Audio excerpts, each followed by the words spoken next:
The studio lights of the view gleamed down on the table like 1,000 tiny suns, bouncing off the polished glass and the bright mugs lined neatly in front of each host. The audience buzzed with anticipation. Fridays were always livelier, and having Mark Consuelo's guest host beside his wife, Kelly Ripa, added that extra spark the producers loved. There was a natural chemistry between them, a playful ease that made people smile. Kelly and Mark had been married for nearly 3 decades, and their banter, flirty, teasing, affectionate, had always drawn viewers in. From the control room, the producers exchanged satisfied glances as the theme music faded and the red recording light blinked on. Joy Behar adjusted her glasses, ready to pounce on whatever conversational thread could make headlines. Beside her, Sarah Haynes smiled brightly, trying to keep the energy balanced. The air hummed with caffeine, nerves, and the faint scent of studio makeup. Kelly opened the show with a joke about how Mark kept leaving wet towels on the floor. The audience laughed, Mark grinned, and for the first 10 minutes, everything was smooth. He talked about his new fitness venture, about parenting grown kids, about how he and Kelly had navigated fame together. It was warm, funny, real, until Joy, always the provocateur, leaned forward with a mischievous smirk. "Mark," she said, her tone sweet but edged, "I have to ask, between you and Kelly, who's really in charge at home?" The audience chuckled immediately, waiting for a cute answer. Kelly playfully rolled her eyes. "Oh no, don't start that, Joy."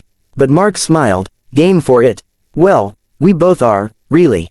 It's teamwork, but if something needs fixing or a tough decision has to be made, I usually take the lead." Joy tilted her head, her eyes narrowing in amusement. "So, you're saying you're the boss?" "No," Mark said with a short laugh. "Not at all. It's just, certain things I handle, certain things Kelly handles. It's balance." Joy smirked. "Balance is one word for it. Sounds a little traditional, doesn't it?"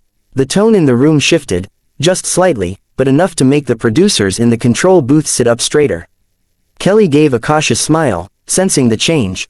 "Joy, we've been married a long time. We just know each other's rhythms.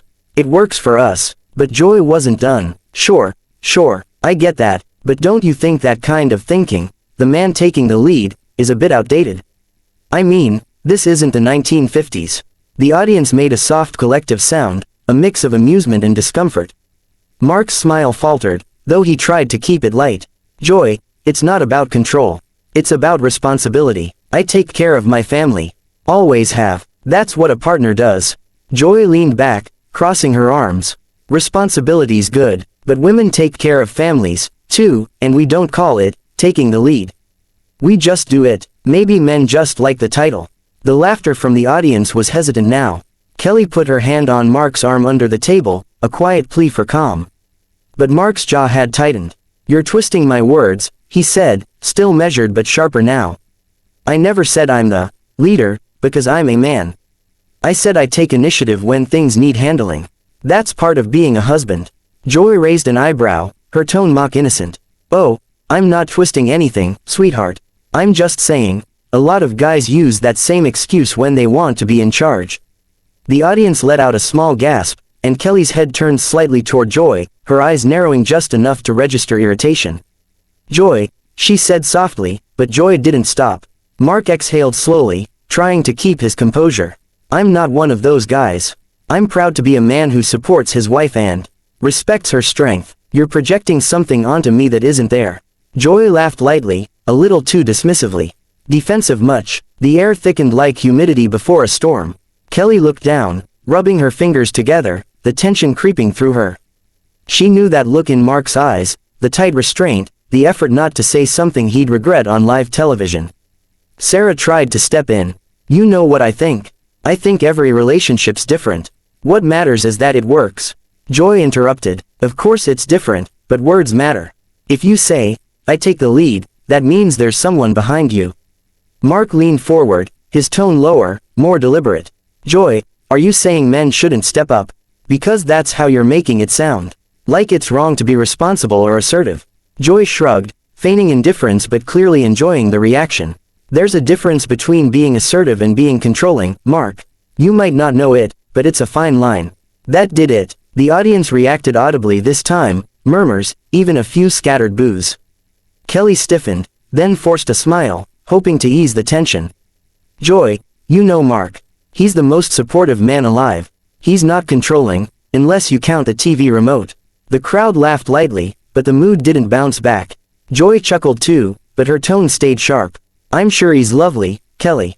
I just think sometimes men don't realize how they sound when they say things like that. Mark turned toward her fully now, leaning slightly forward.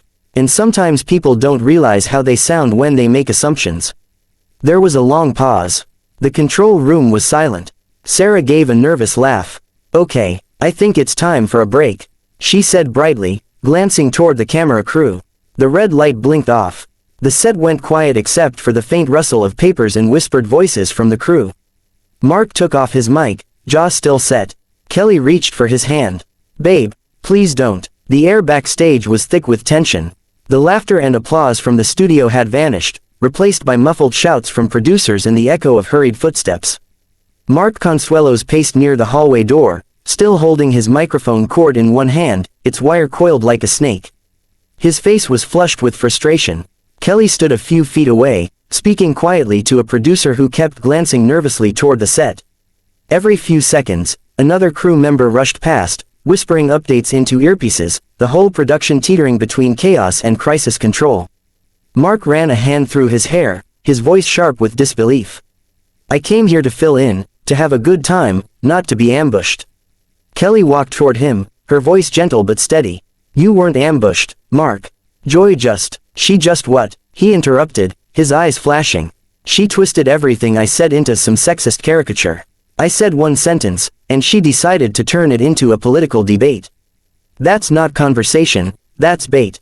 The producer beside Kelly sighed, rubbing his temples. Look, this kind of thing happens all the time on this show. Joy pushes people, that's her shtick, but we need you back on set for the next segment. We'll smooth it over, make a joke, move on. Mark stared at him, incredulous. Smooth it over, you think I'm just going to walk back out there like nothing happened?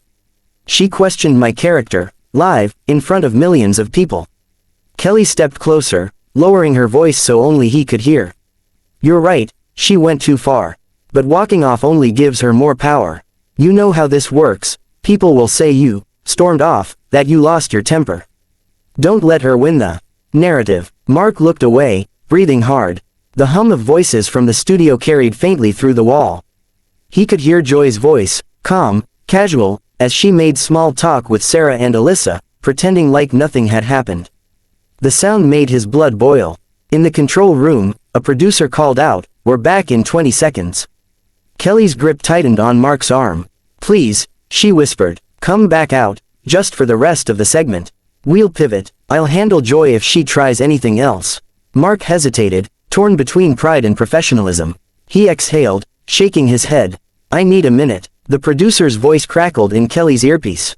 "Kelly, we're live in 10. If he's not coming, just sit down, we'll work around it." Kelly nodded weakly and walked back toward the set, her heart pounding. The red light above the camera flicked on, and the show was live again. Joy was smiling like nothing had happened, her voice steady as she addressed the audience. "Welcome back to The View. We had a spirited conversation before the break. That's what we do here, we talk, we debate, and sometimes, we get a little passionate." The audience laughed politely, but the tension was still there, invisible yet palpable. Sarah tried to help steer things back. "So, up next, we were going to talk about Halloween costumes, but maybe we should." Kelly interrupted softly, her voice calm but firm. "Actually, I think we should finish what we started." Joy's head turned slightly, her smile faltering. "Oh." Kelly looked directly at her, her tone polite but unwavering. "Joy, I love being here, but that exchange earlier wasn't a debate. It was personal, and it crossed a line." The audience shifted uncomfortably. Sarah froze, unsure whether to jump in or stay silent. Joy gave a dry laugh.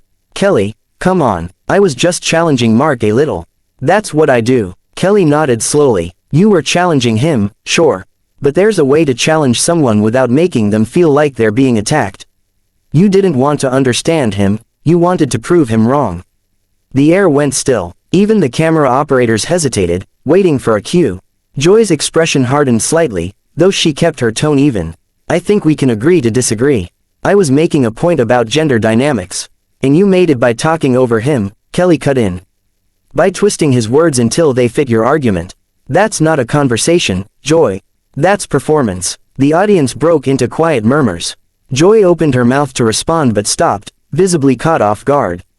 Sarah leaned forward, trying to interject with nervous laughter. Okay, let's take a deep breath, everyone. This is live television, remember? But Kelly didn't laugh. She sat upright, composed yet fierce. Mark's not here to defend himself right now, but I will. He's a good man, respectful, supportive, and far from what you implied. You can challenge ideas without attacking people. The audience began to clap, softly at first, then louder as Kelly continued. Joy blinked, her composure wavering under the applause. Kelly, I wasn't attacking him personally.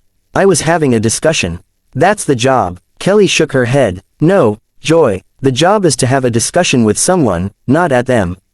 The audience roared with agreement now. Joy forced a smile, but her discomfort showed in the way she adjusted her notes, trying to keep her hands busy. The producers in the control room exchanged frantic looks. Do we cut to break? One asked. No, the director replied quietly.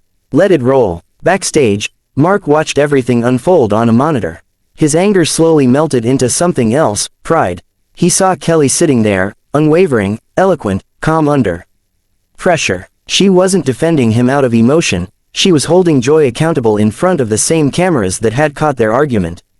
Joy tried one more time to recover. Well, she said, her tone brittle, I'm sure Mark can take care of himself.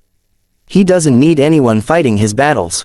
Kelly smiled faintly. He doesn't. But respect isn't a battle, Joy. It's a choice. The applause came again, louder this time, standing applause from parts of the audience. Joy leaned back in her chair, tight-lipped, pretending to laugh it off. All right, she said finally, maybe we'll skip the Halloween segment after all. Sarah forced a chuckle, relief washing over her as the director signaled for commercial. The red light blinked off. As soon as the cameras stopped, Joy turned to Kelly. You didn't have to do that, she said under her breath.